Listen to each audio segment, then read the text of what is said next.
Good afternoon. I just wanted to recap how I replaced the door latch on my 2009 Corvette. It was opening sporadically. The car's 5 years old. I drive it quite a bit, so I guess it was time. When I received the package, it came with a brand new cover here, and then 2 little Torx head screws that you're going to need also. But you can use the original ones, which is what I did. I'm just going to keep the extras for spares. You never know. Anyway, in my opinion, the hardest part of this was actually removing the door seal trim access pillar cover and getting to it. It's a pretty big piece of plastic.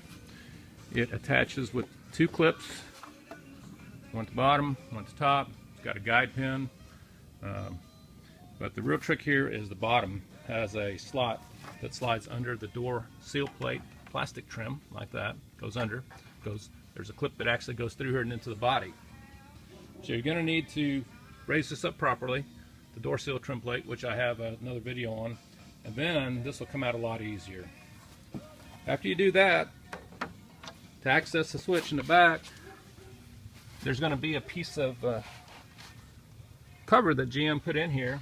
It's a nice tacky plastic and adhesive combination that's used to cover up your work and the access panel when you're done. It's nothing fancy, it's just a piece of tacky plastic covered adhesive. So when you get the trim off, the next thing you do is simply remove the 2 Torx head screws here, and that's a T30, I believe. Checking here, yes, fits pretty snugly.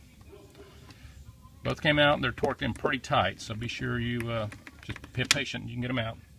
When you remove that, what you're going to see is this, except for it's going to have 2 cables attached to it, and it's going to have 2 Torx head screws inside this, holding down this little plate here that I'm going to raise off now. Okay, so those are tiny Torx head screws. They're actually, I have it here, a T10.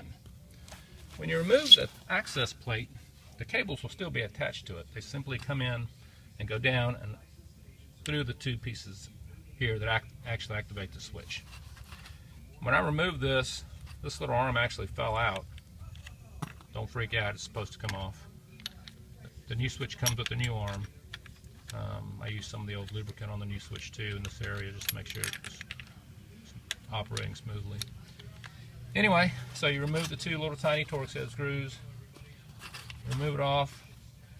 When you go to remove the power cable here, it's a little tricky clip assembly on the harness that has 2 tangs at the bottom here sticking out from the bottom of the harness attachment, and you need to push those forward towards the body of the latch here, and as you push it forward, you're actually going to have to pull on the top of the locking mechanism that'll pop up.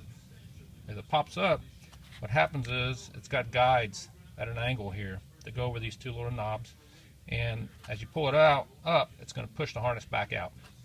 That's another little tricky piece, nothing hard to do.